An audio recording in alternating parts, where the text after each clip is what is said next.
Hi, my name is Ashley Adamson, and I'm wearing pink today. It's getting cold in Berlin. I have my book. I have a printed version of my book. Here it is.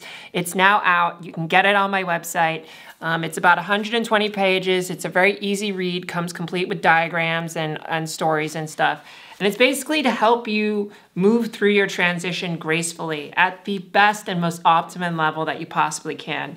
It's sort of like a roadmap and also has tools and tips and meditations and things to help you work through all of that internal self-acceptance. The reason why I wrote this is because I basically realized that there's nothing out there that talks about the internal side. It's really easy to look up like how to look more feminine, how to dress more feminine, how to put your makeup on, how to walk, all of those things which require practice and effort. But there's nothing here that says how to change yourself internally and find true acceptance. Because as much as you can put on a dress and put your makeup on and pretend, I put that into quotes because are you really pretending to be feminine and be a woman or be a man? You can put on all these clothings and items that make you look a certain way, and let's say you pass. That doesn't make you embody the feeling of what you actually want to achieve sometimes. What I mean by that is there's still parts of you that are going to be wrapped up in the old gender, and you're going to need to let go of that and let that kind of move through you. Now, the younger you are, the easier this is because you have less time built up as one other gender or occupying a space where people tell you you're a gender, but everyone has that. And so I think it's super important to understand the internal work is actually key to not just passing to the world outside, but passing to the world inside. So this is going to be a series that I'm going to do on reading the book so all of y'all can get it. You can get it online, but I'm going to read it to you and also do some asides to basically talk about the nuances of this book and some of the meaning here. So let's begin. Wow, you're reading this. I can't believe it. I finished. Yeah, it was a big deal. It was super hard to finish this. I've tried my best to condense this into the most important lessons learned on my trans journey of self-acceptance. There's a lot in here, and any paragraph could be expanded into an entire chapter or even its own book. For real, it was super hard to write this because, oh my God, each thing is super deep. When you talk about what is the self, that's an entire series of books, right? So I just tried to make it as succinct as possible for what the application and the use case is, which is your transition and self-acceptance. But you can dive into any of these topics, and I probably will as I read through this. So I will do that for another day. Yeah, I'll write another book about those things. What you have here is a brief overview of something much deeper. I am hoping that if you do the work, you will understand what I mean later. If you want to get the most out of this guide, read slow, grab a journal, do the exercise, and meditate. Let your intuition and intent guide you. You will absorb what you need to know at any particular time, and I recommend revisiting this guide a few times as you transition. Yeah, so that's a super important thing for going through this book. Do what speaks to you. Not everything is going to potentially be useful to you right at that moment when you're reading it, but there's a lot in here, and depending on what perspective you're coming at and what you're ready to receive, there's different information in here for you, which makes this a very reusable book, and I'm very proud and happy that I can make something that's more modular based on your experience. Doing the journaling and doing the exercises as well as the meditating, that's super important because that's really where you're going to get 70 to 80% of the value. When you're reading books like this, where it's basically all about your personal work and doing your internal work, I think it's very easy to just absorb information and say, oh yeah, I know that, yeah, sure. But do you really know that? And when I ask myself that when I go through reading of other books, sometimes I really don't. I have to reread it, or I take a second to just read one chapter and absorb it. So there's a lot of practice in here to activate and to touch other parts of your being, like your heart and your body and how you perceive yourself and activating different parts of the brain. That's super important to really helping you work through this. Cannot emphasize that enough. I realized immediately after naming this book that there needs to be a part 2 to focus on energetic systems, perception, and martial practice. If you join me for a live meditation sometime, I'll probably be teaching that too. Yeah, so, I mean, if you've seen my other Kung Fu workshop where I teach energy stuff, that's super important. The reason why is because this is not just your mind. This is not just your perception with your body, but this is like actually energy. Your body is an energetic system as well. And there are aspects within your being that are intertwined with your perception and your mind. And if you change your mind and you change your perception with your body, that's huge. And that will start to change your energetic experience of your body. But you also need to acknowledge that there are energetic aspects to your body, because if you can do that, you can actually start changing the energetic aspects ahead of the point where you may accept yourself and get your body and your perception attuned. It actually accelerates the process of transformation if you're experimenting with feminine energy or masculine energy, depending on which way you want to go, or be non-binary, and using that as a lever to actually help you get through your own cognitive blocks in your own perception and who you are.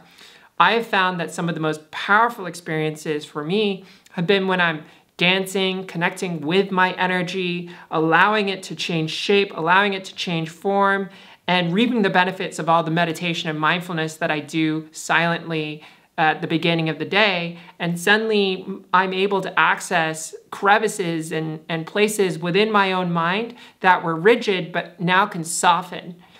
And it's that softening of the self and your perception of yourself that gives you that wiggle room to change, to shape-shift, to transform.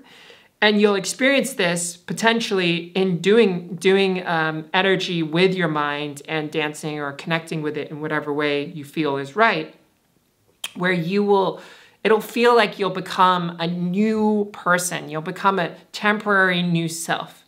I say temporary because when you go back to sleep and you wake up, your mind will reset, but that little aspect of your perception where you saw transformation and a difference is a little chip away at removing the old ego, the old sense of who you thought you were, and gives you a little step in a healthy way to transform.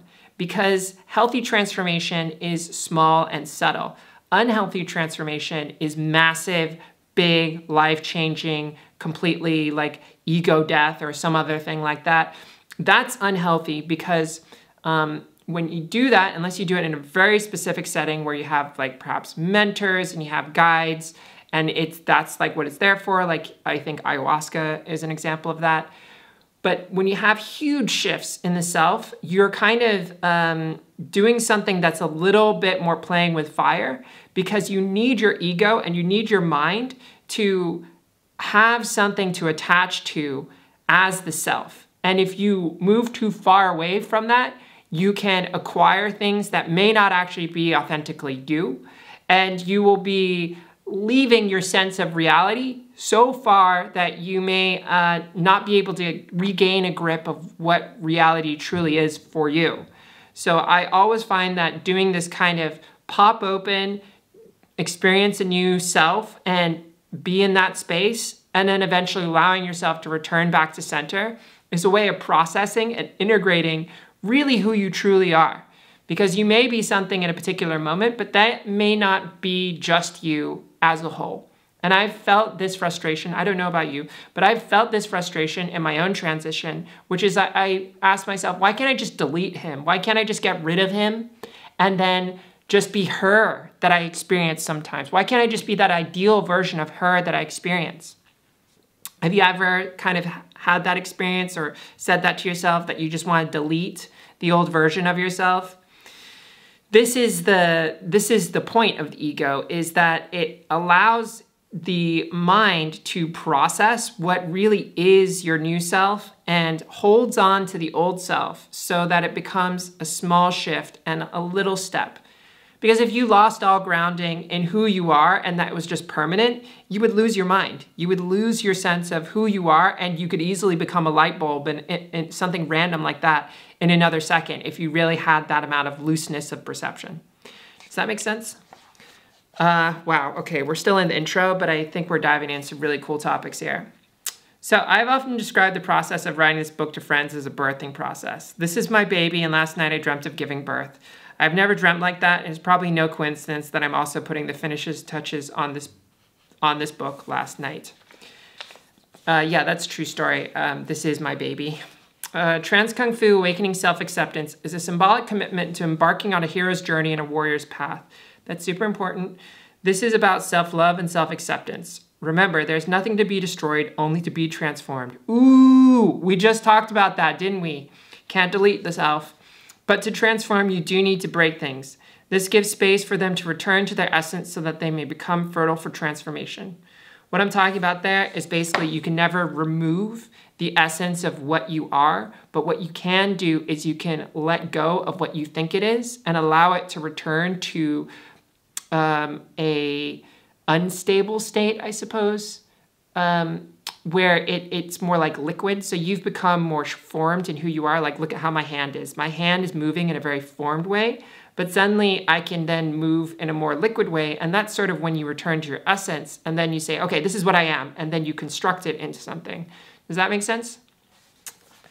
Framing this as Kung Fu reminds me of the intense work that needs to be done. Being a warrior on a path emboldens me to find inner strength to confront the things I'm most afraid of and to keep pressing forward. It is my intent through this work that you find your strength and path on your journey. Yeah, so this is the Kung Fu framing, which I think is super which I think is super important. Kung Fu is about doing a lot of the hard work and really confronting the difficulties with inner strength and resolve and discipline. Because transformation isn't really an easy process. It's really difficult. It's really hard. It hurts. And you wouldn't be doing it if you didn't have to, right? So if you can position the story, and I talk about this in the previous video about narrative, if you can do this in your story around yourself and say, you know what, I am strong, I am a fighter, I can confront the negativity, I can confront my own inner demons, I have the power to be strong, then it's going to give you that fire and that charge to really head on, move towards those things that are blocking you and find ways to resolve them. Sometimes resolve is not through conflict, but that within itself can be a conflict, which is learning how to unresolve a conflict with something that you are conflicted with. Does that make sense? You can be conflicted with something in a way where you need to actually be unconflictive or peaceful. And even that can feel conflicting because you have attachments to fighting that specific thing or seeing it in a certain way where it is negative. This is where self-acceptance comes in, right? Like, can you allow yourself to just be as you are and not feel in conflict with where you are right now? That's a really good question to ask, and you should probably write that in your journal and reflect on that. Thank you for joining me for this video today. This is also sponsored by my patrons. Thank you, patrons, for sponsoring me and supporting me in doing this. It means so much to be able to do this work and to feel like I'm having an impact and I'm financially supported. Not there yet where it's my full-time thing, but you know, hopefully if you buy this book, you can also support me. I'll see you in another episode soon. Bye.